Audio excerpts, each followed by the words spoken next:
siap ya semuanya. Om Sri Gurubhyo Namah. Hari Om. Dharanam Tvam Ganapati Gum Hawamahe. Hawim Kawinam Upamasrawastanam. Jestarajam Brahmanam Brahmanaspatanam. Srengwanuti Visidasaranam. Prano Dewi Saraswati Wajibir Wajiniwati Dinama Witrayawantu Ganesha Yanamam Saraswate Yanamam Sri Gurubhyo Namam.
Assalamualaikum warahmatullahi wabarakatuh. Shalom, salam sejahtera untuk kita semua. Om Swastiastu. Perkenalkan, saya selaku PHDI Desa Sekaran, Kecamatan Kayen Kidul, Kabupaten Kediri. Tepatnya kita berada di Pura Setia Dharma ini. Yang perlu saya sampaikan, ini ada dua acara pokok. Satu, acara entas-entas. Yang kedua adalah Padiksan Romo Suraji. Yang pertama adalah entas-entas. Ini mulai tanggal 25 Juli ini sampai tanggal 29 Juli tahun 2022. Yang kedua nanti adalah Padiksan Romo Suraji akan menjadi sulinggih. Mohon doa restunya dari Bapak Ibu se-Nusantara yang saya banggakan. Saya minta doa restu, mudah-mudahan acara entas-entas dan acara padiksan di kegiatan kami ini supaya nanti bisa lancar dan bisa aura-aura positifnya bisa sampai ke umat Hindu khususnya di desa Sekaran dan melimpah ruah se-Nusantara. Saya kira itu yang perlu saya sampaikan. Mungkin ada kata-kata saya yang salah, saya mohon maaf yang sebesar-besarnya. Dan saya akhiri, salam Om Santi Santi Santi. Om Swastiastu.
Sunyar ing sukma matu sarining perwita. Om Swastiastu. Assalamualaikum warahmatullahi wabarakatuh. Salam, salam kebajikan, namo buddhaya, rahayu, rahayu, rahayu. Bapak Ibu dan saudara-saudari para pemirsa, saya Yuliono, penyuluh agama Hindu dari kantor Kementerian Agama Kabupaten Kediri. Pada malam ini saya menyampaikan tentang upacara pangentas-entas yang dilaksanakan oleh warga umat Hindu Pangempon Pura Setia Dharma yang ada di Desa Sekaran, Kecamatan Kayen Kidul, Kabupaten Kediri. Pada saat ini umat sedharma sedang berkumpul di Pura Setia Dharma atau di area di sekitar Pura Setia Dharma sedang melaksanakan upacara Dharma Pangentas-entas. Makna dan tujuan upacara Pangentas-entas adalah upacara yang bertujuan untuk proses merubah status dari leluhur yang masih bersifat preta menjadi pitara. Sebab diyakini oleh warga umat Hindu bahwa leluhur yang atmannya telah meninggalkan jasadnya sebelum diadakan upacara pengabenan atau entas-entas kalau di Jawa umumnya, hingga prosesi ngelinggihyang betara, leluhur itu masih dianggap belum sempurna, belum menggapai alam kesucian di alam Brahman. Oleh karena itulah upacara entas-entas ini sebenarnya merupakan wujud bakti dari generasi atau anak cucu bakti kepada leluhur. Sehingga proses upacara entas-entas itu ketika atman atau sukma sarira leluhur setelah diadakan upacara pangentas-entas yang dipuput malam ini oleh Ida Sri Begawan Ratu Manik istri dari Karangasem Bali dan para pedanda yang lain yang tentu prosesinya sudah berawal dari beberapa hari yang lalu, yaitu diawali dari prosesi mensucikan tanah atau lokasi yang akan dipakai untuk ritual. Dan setelah lokasi itu disakrakan, disucikan, juga ada upacara menyomyakan butakala.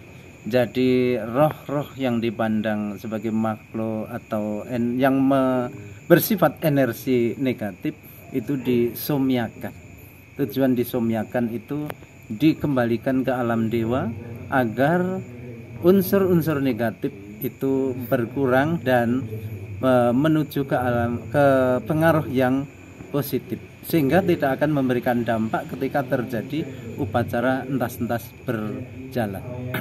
Oleh karena itulah upacara entas-entas ini sudah tren sekarang ini di Jawa, bahkan di seluruh Indonesia, karena arti kata pangentas itu dari nama terta, yaitu terta pangentas, sebagai sarana yang dipakai untuk mengentaskan ya, proses daripada yang disebut preta menjadi pitara, dan itu merupakan bakti daripada anak cucu yang merupakan kewajiban untuk mengangkat leluhurnya agar bisa mencapai ke alam surga loka. Sedangkan di dalam ajaran agama Hindu itu sendiri, tujuan daripada atman setelah meninggalkan jasad tentu ingin menggapai moksa.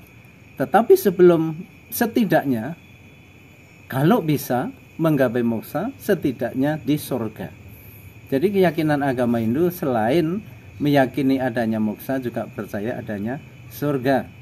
Sebab kata surga itu sendiri dalam kitab Manusmriti itu sudah ada tersurat di sana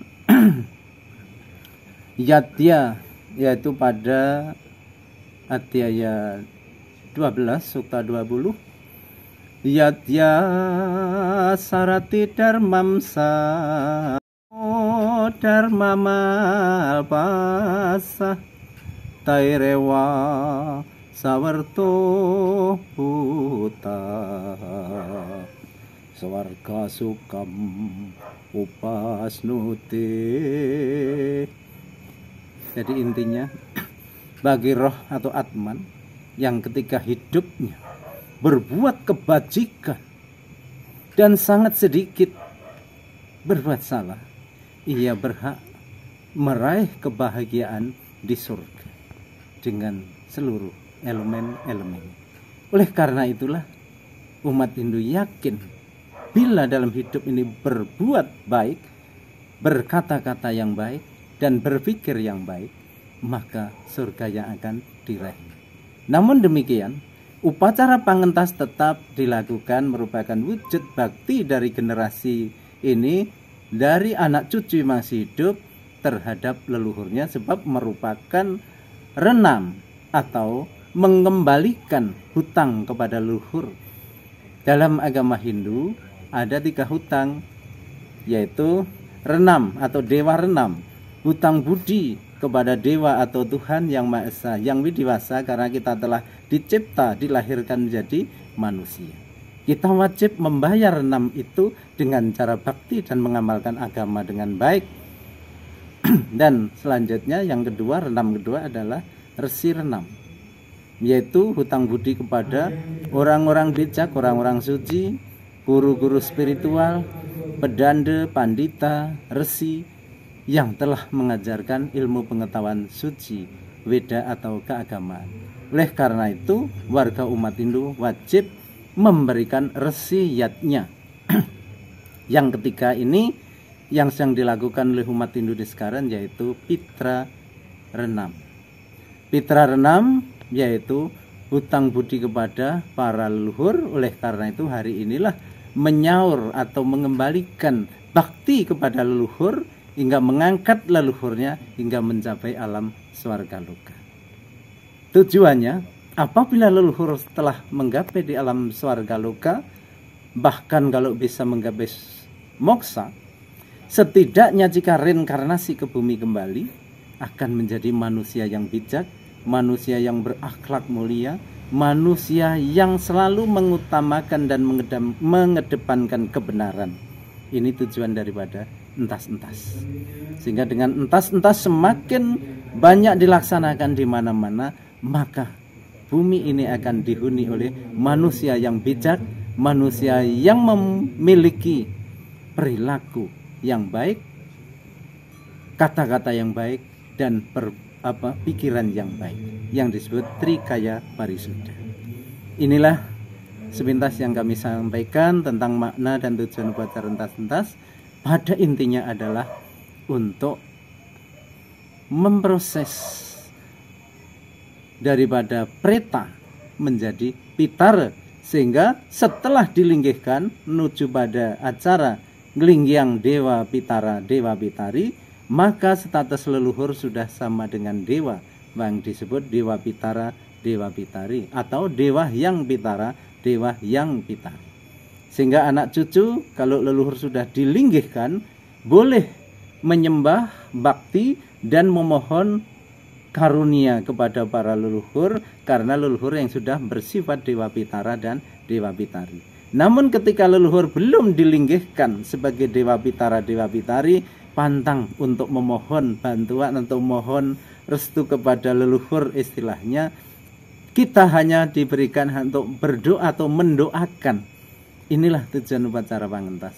Jika leluhur sudah statusnya jelas menjadi dewa pitara, dewa pitari, maka anak cucu berhak untuk mohon kepada para leluhurnya. Jadi itulah, selain memuja Tuhan, umat Hindu juga yakin bahwa leluhur yang sudah dilinggihkan sebagai dewa pitara, dewa pitari juga berhak atau kita diberikan kewenangan untuk mohon kepada leluhurnya. Sekian apa yang kami sampaikan tentang makna pangentas-entas. Semoga bisa memberikan tambahan pengetahuan bagi umat Dharma atau para. Terima kasih, ada kurang lebihnya saya mohon